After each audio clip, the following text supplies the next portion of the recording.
启禀陛下，边关来报，吐谷浑近来屡屡侵犯我大周边境，杀人夺财，使我边境人心惶惶。臣请陛下恩准臣带军队前去杀敌卫国。小小的吐谷浑竟也敢主动滋事。好，尉迟将军，那便由你带兵前去威慑一番吧。是。若皇帝知道殿下有心学习于他，必定会龙心大悦的。哎，等一等，父皇，此等小事就不必劳烦尉迟将军了。小小吐谷浑，请父皇准许孩儿率兵出征。你以为出征是闹着玩的吗？退一边去。父皇，儿臣知道出征绝非儿戏，故儿臣近来已熟读兵书。古人皆云，不可纸上谈兵。此次出征吐谷浑，正是儿臣带兵历练的好时机啊！望父皇成全。陛下，太子殿下能有此番壮志雄心，为陛下分忧，实乃好事。臣以为，让太子殿下到战场上历练一番，也未尝不可。高司徒，战场上刀剑无眼，你如此鼓动殿下上战场，是何居心啊？国家所需，太子有心出力，你却问我有何居心，我还要问你有何居心呢？好了好了，本宫是自愿出征的，你们二人吵什么？真是莫名其妙。父皇，儿臣真的是护国心切，想为父皇分忧，望父皇成全。你是太子，你的安危确实事关重大，此事需从长计议。众卿若无他事，退朝吧。哎，退朝！陛下万岁万岁万万岁！启禀陛下，太子在殿外求见。看来他决心很大呀，让他进来吧。是。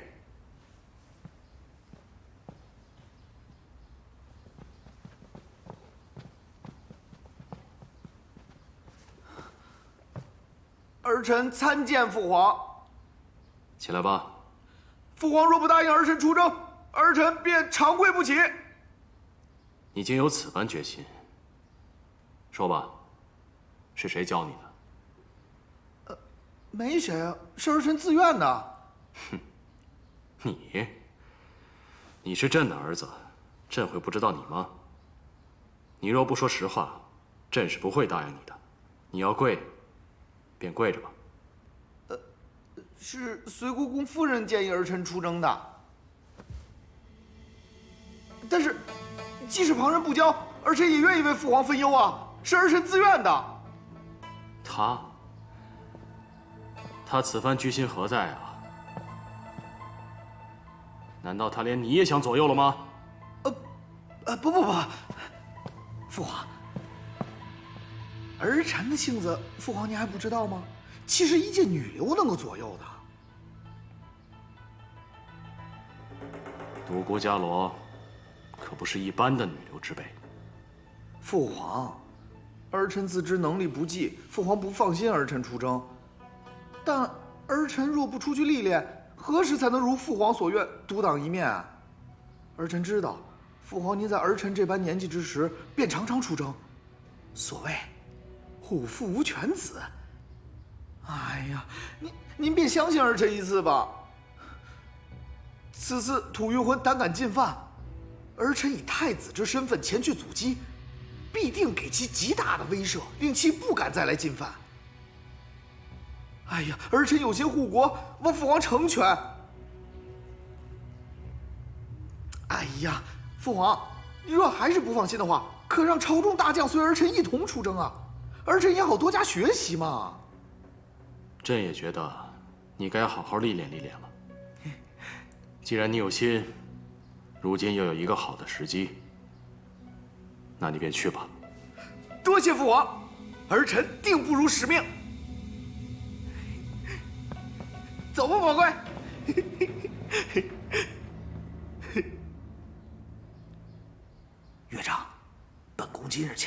是想向你讨教攻打吐谷浑之事。吐谷浑的人颇为狡猾，殿下若想主动出击，恐怕会扑个空。啊？为何？因为他们自知人少，敌不过我军，故而通常会采用避攻而逃、隐匿谋诈、扰军士气，此类令人晕头转向的战术。那怎么办啊？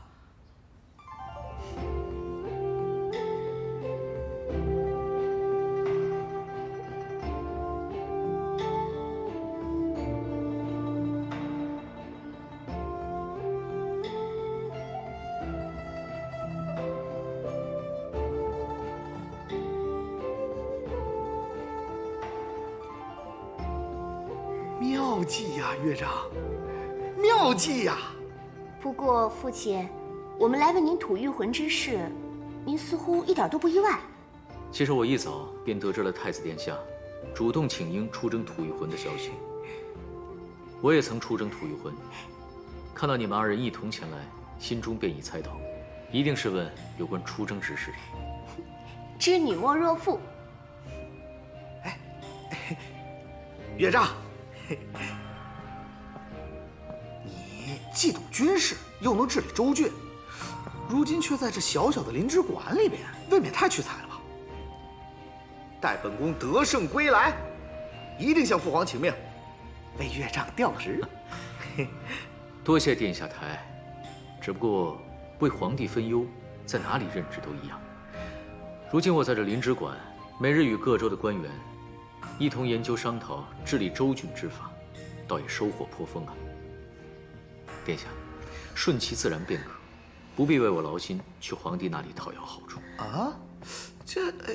可是父亲，殿下，我再为你画一幅我大周与吐谷浑的边境地图，好让你提前做个准备。啊，好，好。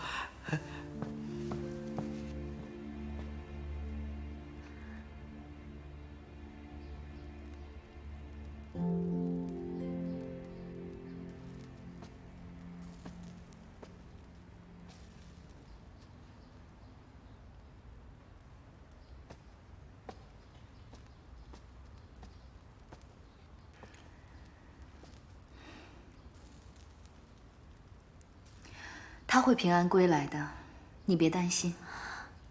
母亲怎知我在想什么？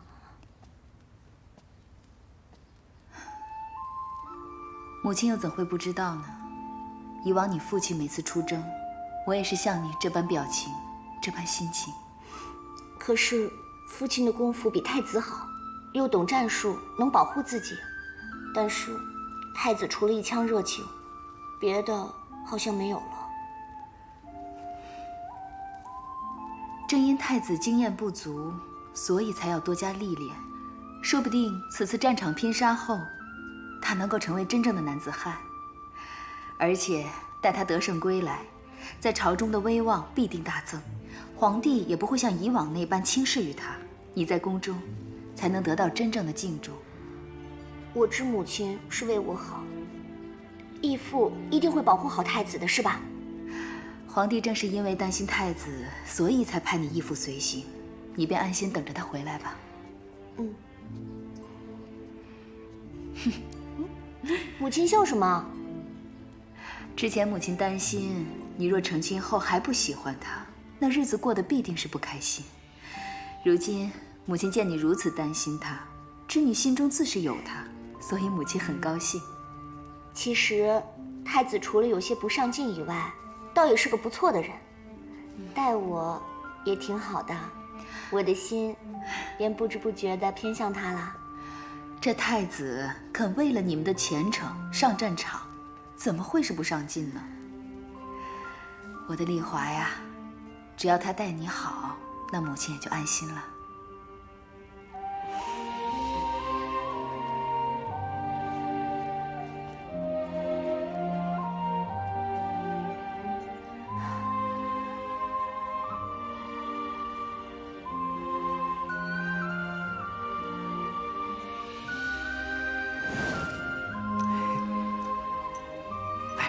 结实了，哇，这个特别沉。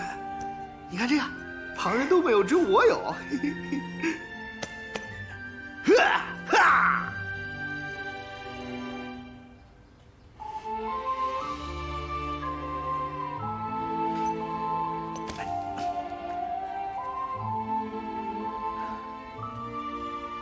丽华，带我凯旋，你再帮我亲手放上去。嗯，放心吧，啊。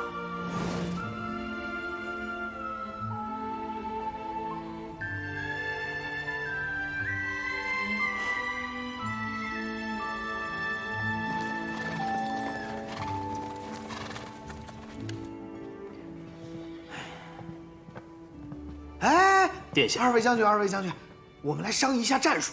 走。来这边。殿下这边一路奔忙，您想必很辛苦，是否先休息一下？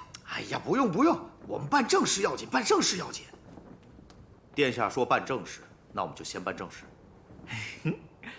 哎，看看啊，这里，哎呦，这里，吐谷浑步兵众多，且扼守易守难攻之有利地形。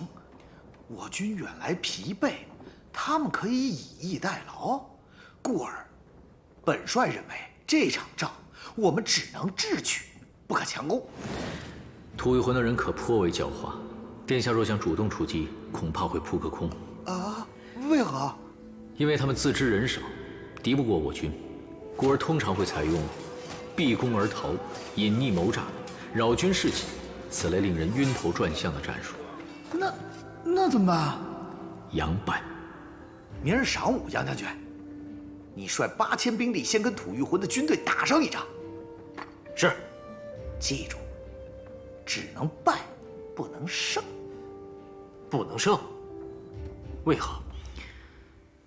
配合他们的战术，待他们以为我军真已晕头转向之时，将他们诱入北国境内，再命人假扮吐谷浑的骑兵，偷袭北国边境，引发北国对吐谷浑的愤恨，到时便可借北国之力，与我军前后夹击，彼时便是吐谷浑兵败之时。殿下，妙计！哎，不算什么。哎，杨将军，来，明日虽是让你二弟，但是你这背后的军师当得不错嘛。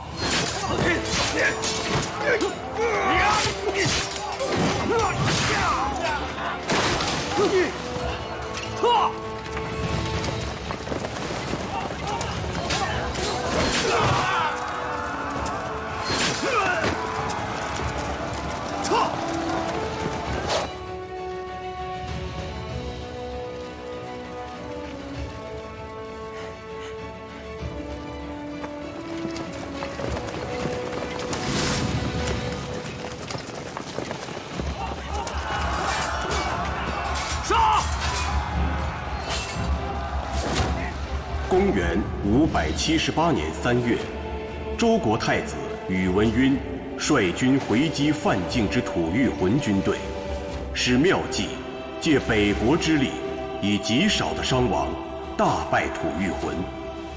首次出征的他，一战成名。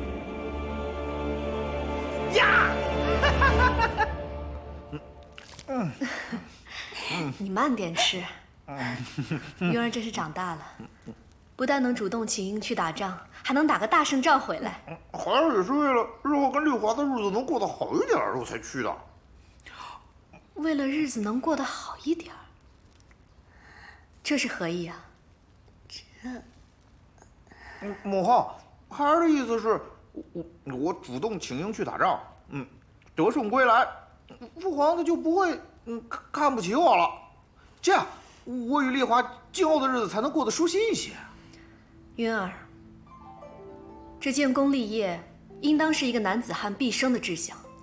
你身为太子，更该有顶天立地之志。此次出征，你虽然凯旋，但若只为了儿女私情，那母后便不得不说你眼界太小，切莫像女儿家一样小家子气。哦，殿下的意思是，所谓治国必先齐家，先稳固了我们的小家，他才能全心的为国之大家而拼搏。你倒是伶牙俐齿，跟你母亲一样。丽华说的就是我想说的，母后。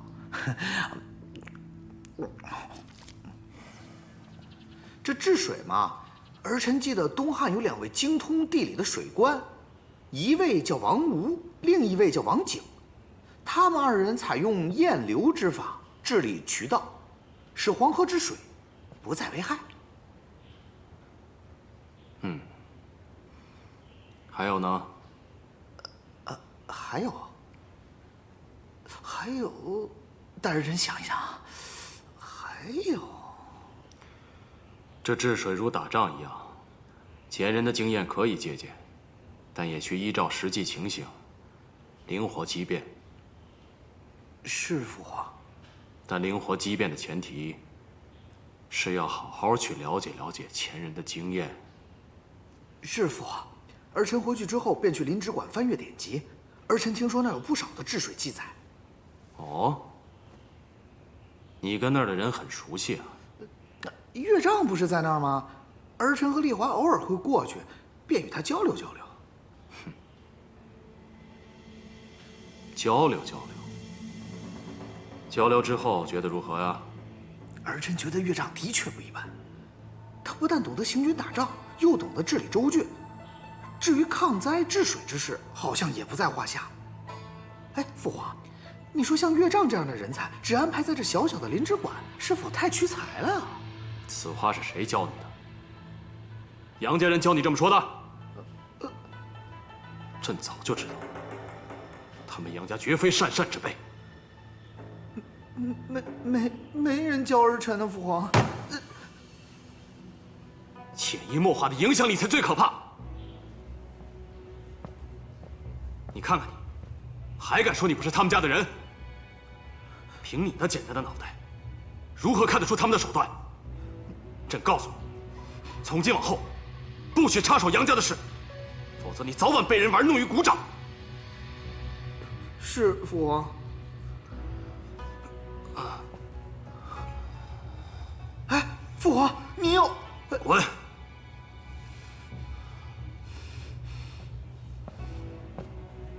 宝贵，走。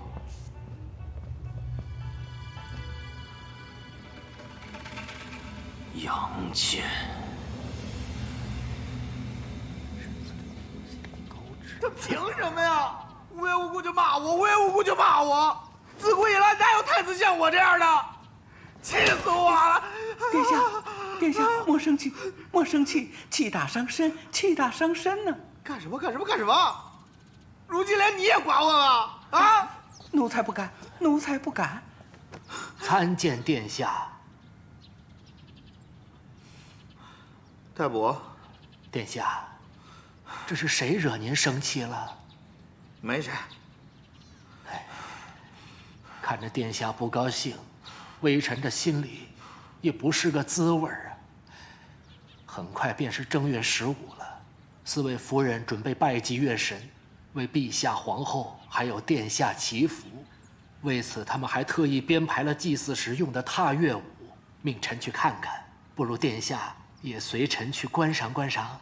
不去。踏月舞有什么好看的？殿下，这踏月舞可不是无趣的祭祀之舞啊，乃是古时祭司与月神通灵时所用的舞蹈，非处子美人不可舞，舞姿甚是惊艳呐。原本已经失传多年，是微臣无意间在一本古书中找到的步法，难得一观呐。不就是个舞吗？看你说的玄乎气玄的。哎呦，殿下，观舞还是其次，您是不是该去看看4位夫人了？自成亲后，您似乎将4位夫人都给忘了吧？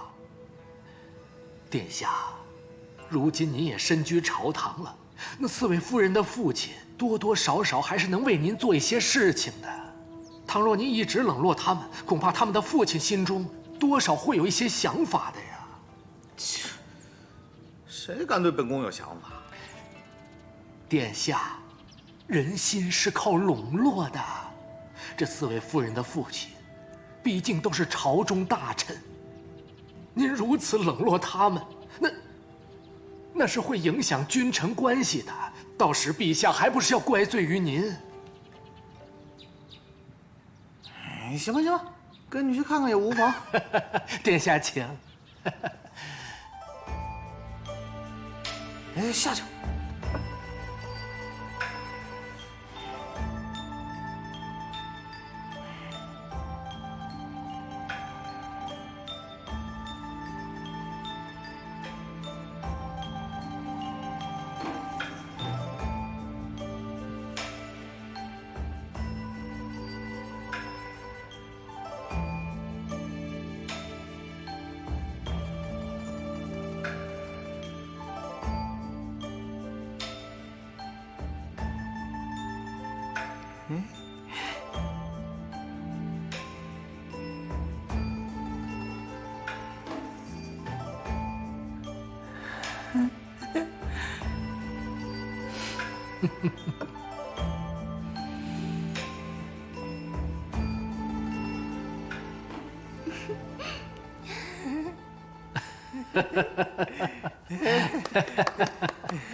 哎，你们这舞姿行啊！殿下，听闻殿下近来已经开始处理政事，想必很累吧？妾身为您揉揉，放松放松。哎，小手还挺有力道的啊！往上面。殿下，殿下时常看书，双目必定疲累。妾身为您备了一壶菊花酒。这菊花酒呀，有明目之功效呢。妾身敬您一杯。这酒能明目？哎呀，这酒洒了。殿下，您看，您看，您看呀，都湿了。都湿了呀！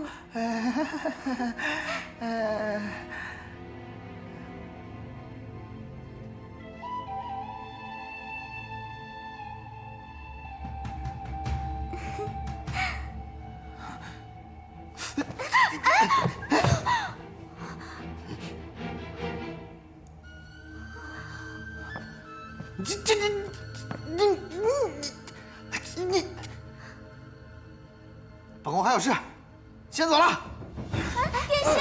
殿下，殿下，殿下，殿下，殿下！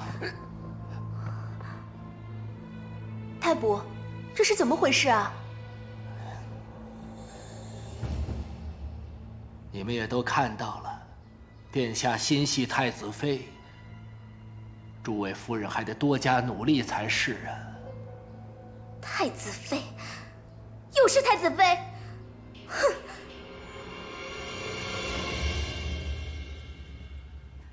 怎么突然出宫来了？有事？看来事情还不小。母亲，皇帝与父亲是否有过什么不愉快的事情啊？为何突然这么问？昨日太子请求皇帝为父亲调职，却被皇帝痛骂一顿。若不是曾经有过不愉快的事，只是调职罢了，他们又是结拜的兄弟，为何皇帝会如此大动肝火？他还是没放下。母亲，你在说什么？有些事情是时候让你知道了，这样你日后在宫中才能够更加小心。母亲，到底是何事啊？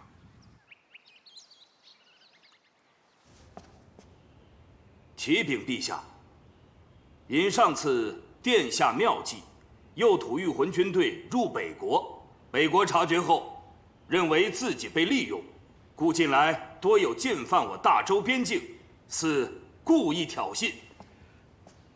尉迟将军，你此话何意啊？你的意思是本宫做错事了？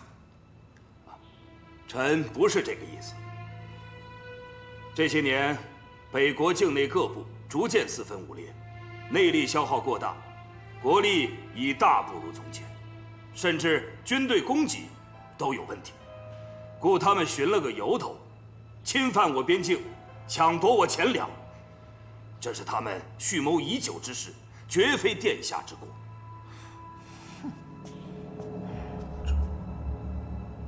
那尉迟将军，你以为该如何呀？臣以为，应当派军队前去敲打敲打，但未免两国百姓因战事而遭殃。可先与对方谈，谈不拢再打也不迟。而最合适的人选，便是杨坚，因之前杨坚曾与北国可汗有所往来，而北国也曾派兵相助杨坚所率的伐齐军队，故臣以为……你难道不知道杨坚现于临直馆做事吗？比起战场，临直馆更需要他。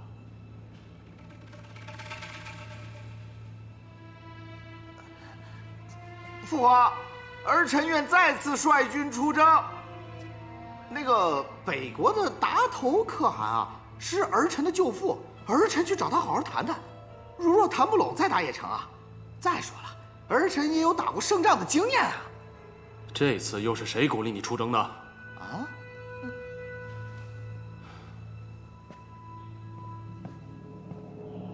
北国不比吐谷浑，你以为是你耍点小聪明便能打败的吗？只不过是打了一场胜仗而已，就敢如此轻敌。你是太子，是一国储君，被人随意怂恿一番，就嚷嚷着要出征啊？有没有半点自己的想法？朕还能指望你什么？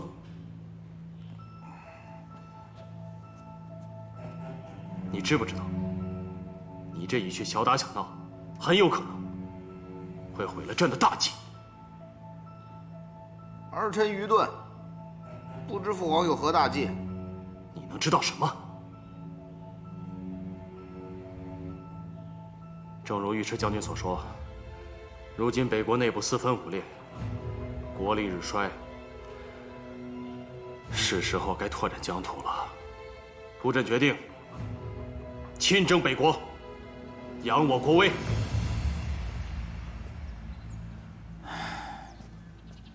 哎，二弟，出大事了！皇帝要出兵北国，还要亲自挂帅。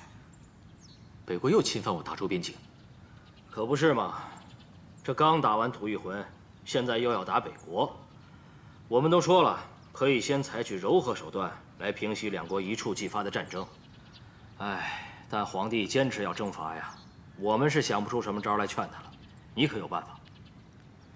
恐怕难了。为何？皇后刚才召我进宫，也正是为了此事。她已百般请求皇帝不要再大动武力，可皇帝根本听不进去。皇后问我有什么办法，我一时也想不到。这个皇帝真是太固执了。要不我去劝劝他，或许有用。哎，不可，二弟，我们是来找你商议的，不是让你去以身犯险的。哎，什么以身犯险？大哥你言重了，我是去劝谏。你们放心，没事的。大郎，我觉得不妥。皇帝现在不想见你，你还是不去的好。伽罗，你怎么也跟大哥一样？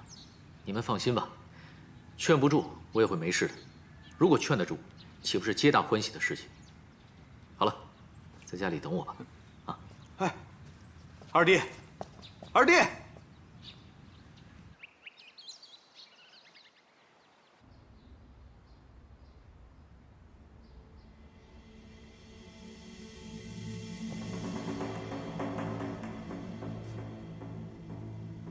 为何偏偏只有他来劝呢？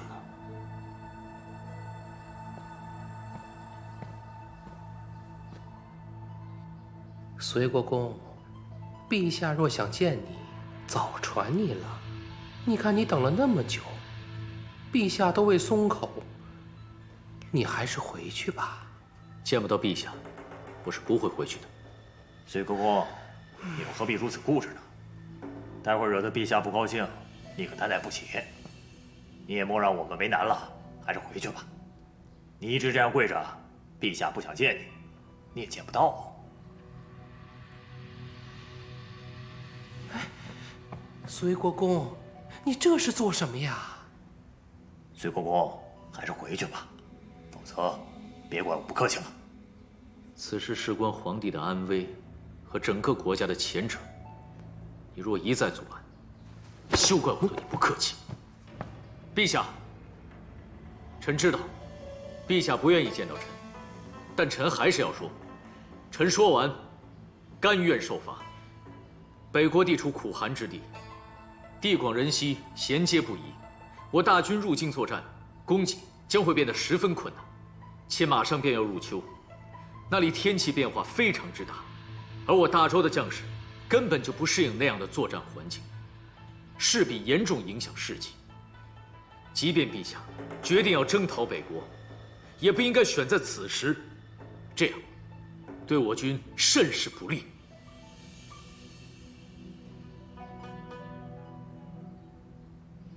隋国公，你看，你说了那么多，陛下还是不理你，所以你还是回去吧。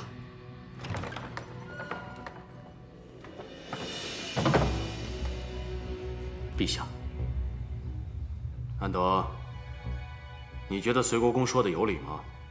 奴才觉得不无道理。王浩，你觉得呢？好像有点道理。隋国公，你看，这安德和王贺都明白的道理，朕会不明白吗？你说的这些，朕已经考虑过了，朕自有应对之策，你就无需担心了。可是，好了，朕该如何打仗，该何时打，无需你教。当初伐齐，你们便多有反对，如今你们又反对征伐北国。只不过是鼠目寸光罢了。朕是皇帝，朕心中自有想要成就的霸业，岂是你们能懂的？你回去吧。隋国公，回去吧。是，陛下。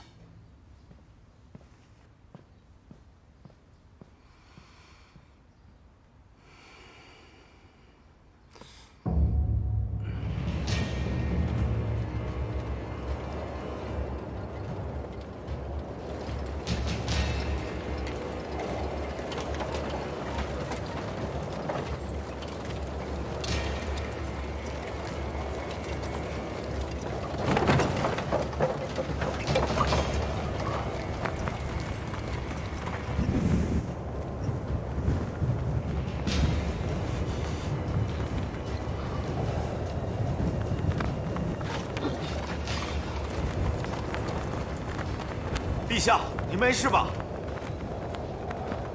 陛下，这风刮得蹊跷，不如我们一阵风而已。传朕令，继续前行。臣遵旨，继续前行。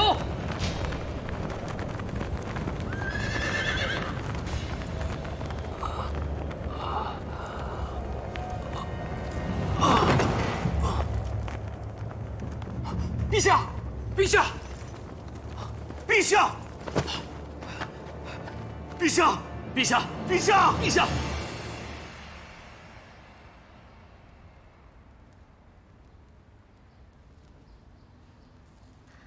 到底如何？皇帝要不要紧？回禀皇后，陛下早年留存在体内之毒尚未排尽，长期日夜操劳，近来本就体弱气虚，加上情绪急躁不稳，怒火攻心。大军出发之时，刮起蔽日风沙，寒气侵入陛下龙体。你就说皇帝到底会不会有事？皇后，臣等已无力回天。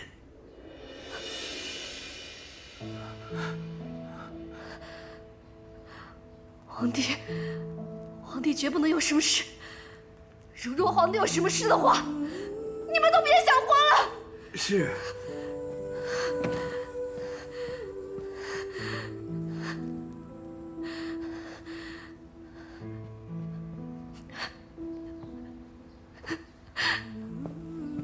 为什么会这样？你醒过来好不好？你醒过来好不好？哎呦！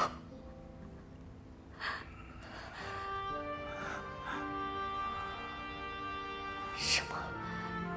你在说什么？伽罗。伽罗，到这个时候，你还在说伽罗？伽罗，那我算什么？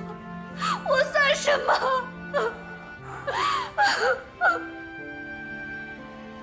伽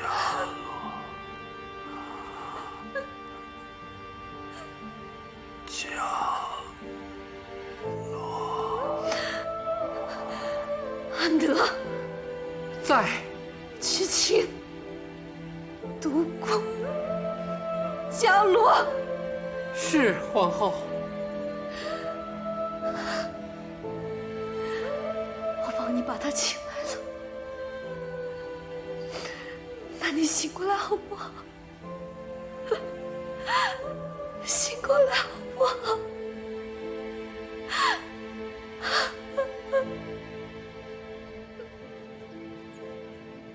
传皇后口谕，急召随国公夫人独孤伽罗进宫。臣妇领旨。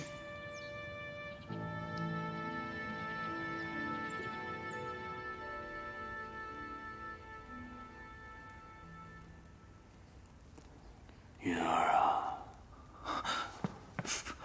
父皇，朕怀疑啊，宇文护留有一批数目巨大的藏金，可这些年却一直找寻不到。你要继续查下去。朕走后，你要谨慎行事，不要轻易相信杨戬，要好好守住大周的江山。儿臣知道了，父皇。儿臣知道了。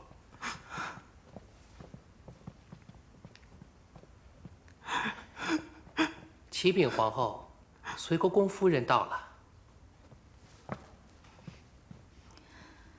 参见陛下，参见皇后。他一直等着你呢，你跟他说说话。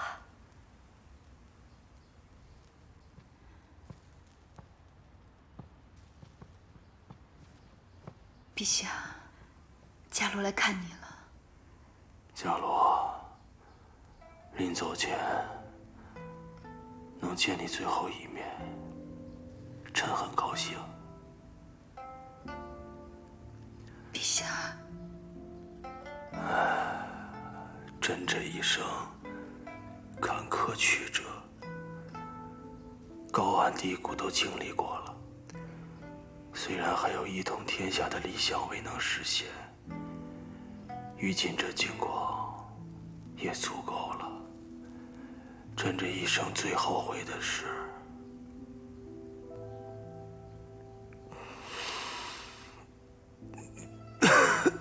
陛下，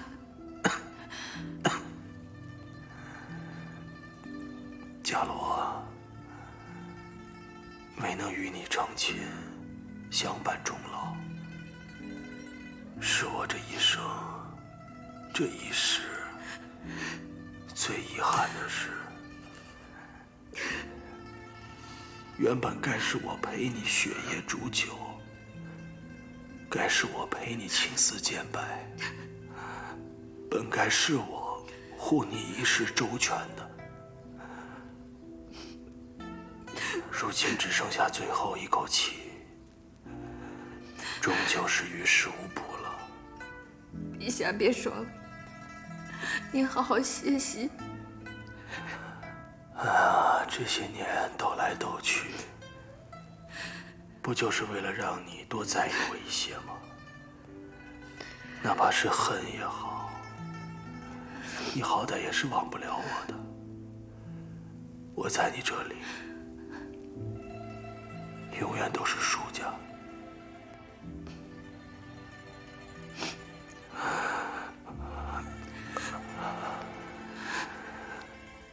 余生还长，我不能在远处守望着你了。你要多保重啊！你的阿勇只能陪你到这儿了。伽罗，你原谅我好不好？我错了。对不起，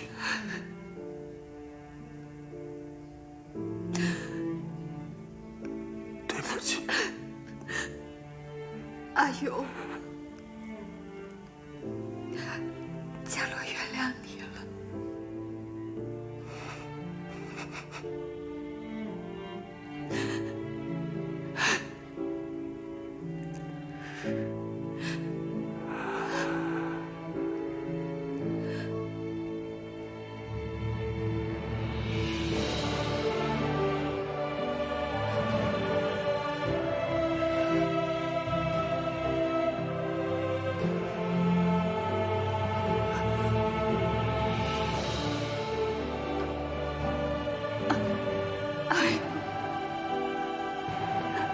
哎呀，父皇！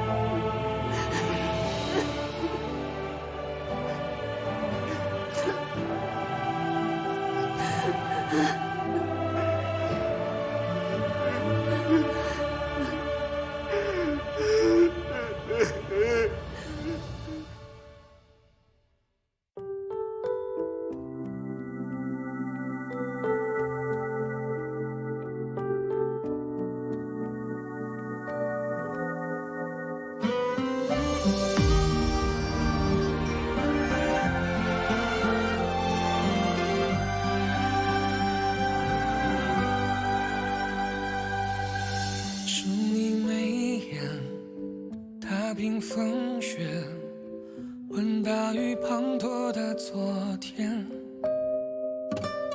思念蜿蜒，幻化成劫，时光悄悄走笔飞燕。要不是几经寂寞。